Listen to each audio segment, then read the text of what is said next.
Hi, I'm Charity, a virtual assistant, and in this video, we're going to be talking about email management. And this short demo demonstrates how you can manage Gmail of your client to help them stay organized, efficient, and secure.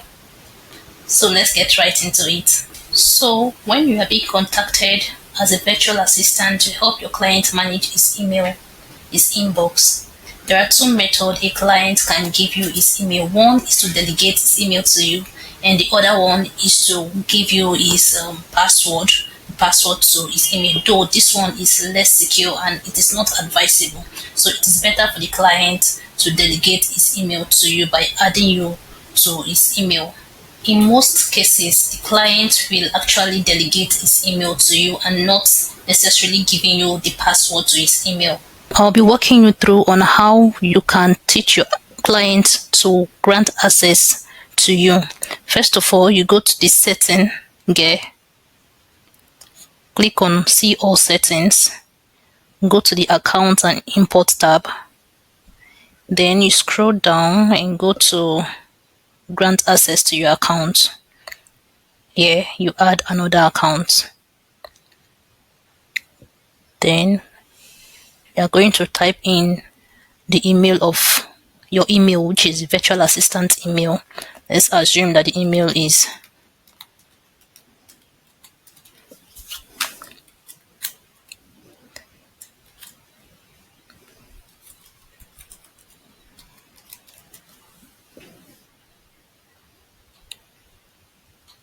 just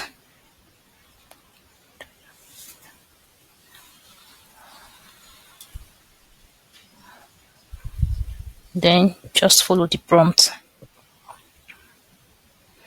Yes, right now your client must have added you as a virtual assistant to his own account. So from now you can begin managing your client's email or your client's inbox. So that is how your client can add you as a virtual assistant or as an email manager to his own account. The next thing we are going to do is how to compose and send email. For you to compose and send email, you come to the left panel, click on compose. Here you're going to write the receiver's name, receiver's email address.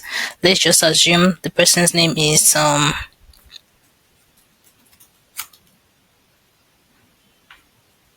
this.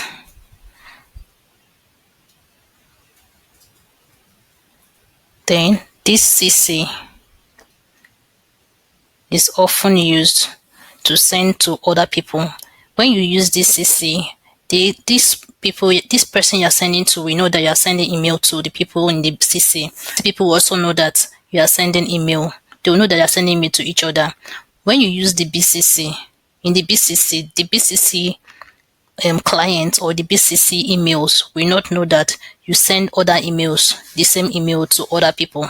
So that's different between the CC and the BCC. The CC is aware that emails were sent to other people, but the BCC, that they will not be aware that emails were sent to other people. So make sure you put the subject. The subject could be anything. That's the title of the email. It could be, let's just call it follow up. Follow up email. Follow up email. Then here you're going to put the body.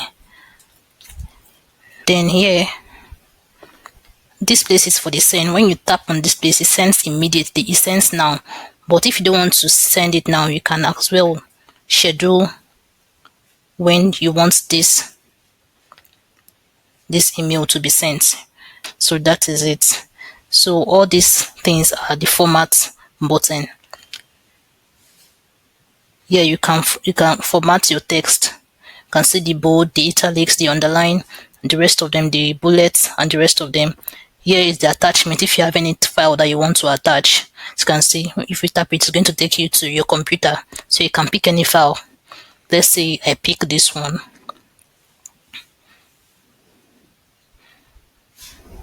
Let's assume I just picked that one. This one is the link. Here is where you can edit your link. For you to do that, you have to place a link here. Let's just assume that this is the link I want to paste. Then you can put the text. You can just write, let me just say email link. This helps your work to be very neat when sending an email.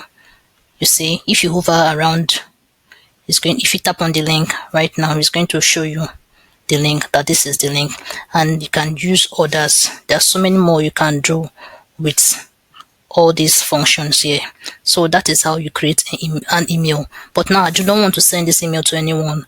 I'll just have to go back. But if I want to send the email, you just have to press send. Oh, it has gone. So that is how you send an email to someone.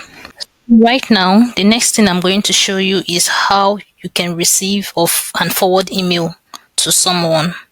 Maybe you want to forward an important email to your client personal email address. But before then, let me explain this. This primary section is a part where other people send you email. This promotion section is a part, like if you are subscribed to a newsletter and other newsletter, it comes under the promotion. Then the socials are emails from every other social platform like Facebook, YouTube, and the rest of them. So that is it. And then if you look at this very well, this email, this one in gray has been opened, while this one in black has not been opened. So let's check the content of this email right now. So you can see the content of this email. So imagine you want to forward this email to your client's personal email address. How are you going to do that? You just simply come to the forward section. You must not put anything, but you could just add, hi, I said this is the email I received and I think it needs your urgent attention. Then we can edit it here. Here is where you can copy people, and this one is where you can also copy people in blank. Then you can just click on send, but I don't want to send the email. I can just delete it. So that is how you forward email to people.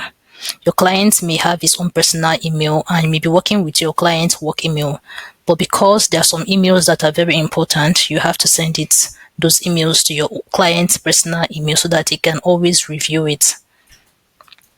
So the next thing we are going to be doing is to create labels. So how do we create label? Labels actually act like a folder. It helps to keep your inbox very organized. So how do we create labels? You go to the left panel, you can see label. Tap on the plus icon. I want to create 3 labels. The first one should be to read.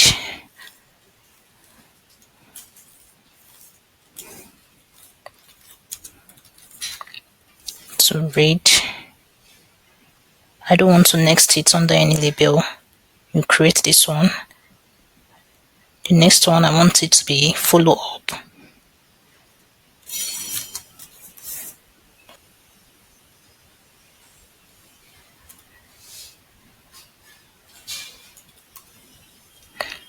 Create it. The next one, I want it to be awaiting responses. I'm putting the bracket so that it can be up. Awaiting responses.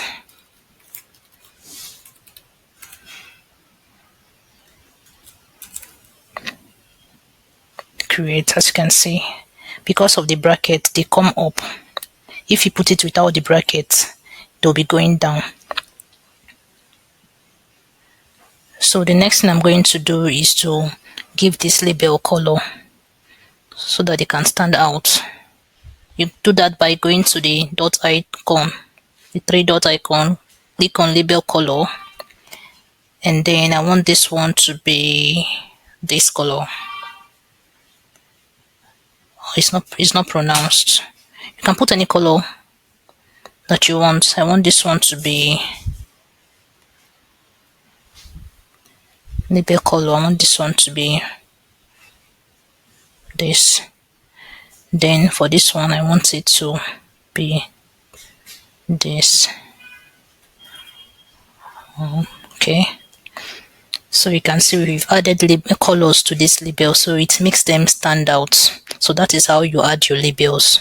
The next thing we are going to do is to move the emails to their respective label.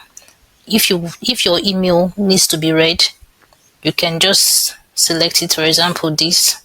They just, when you select it, go on the top, you're going to see the move tool. Tap on the move tool, then you go down and move it to read. So as you can see that there's a section here where they said one. That means one message has been moved to read. If you open it now, you will see the message. You can see the message. So if there's any email that needs follow up, you can move it to follow up, and you can also select bulk email. Let's do that. If this email needs follow up, for example,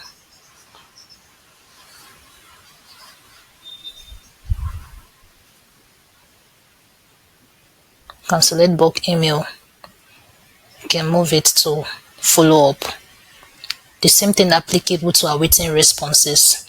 You can move it to awaiting responses so that your clients can be able to attend to emails accordingly. So that is how you create label and put their individual messages into the respective labels. So the next thing we are going to be doing is how to unsubscribe for unwanted email, because most of the time your clients will be getting so many unwanted emails, maybe newsletter or the rest of them. So what you have to do is to go to the email. There are two places you can unsubscribe. You can unsubscribe from the top, or you go down the bottom and you can see another unsubscribe button. So once you tap on unsubscribe, it's going to unsubscribe for you. So that is how you unsubscribe from unwanted emails or unwanted newsletters. So the next thing we are going to do is how to archive email. But before you do that, you have to make sure that you have already taken the important email to those that need to be read, follow up, and await response before you can now archive the rest email that are not useful. And for you to do that, you just tap on it. You can select bulk email by tapping on this. You can select bulk email by tapping on this. Once you tap on this, you go to this button and click on archive, and it's going to archive your email. Thank you for watching this video. If you are ready to take your email off your to-do list, please reach out to me and let's talk about how I can help simplify your inbox. Thank you.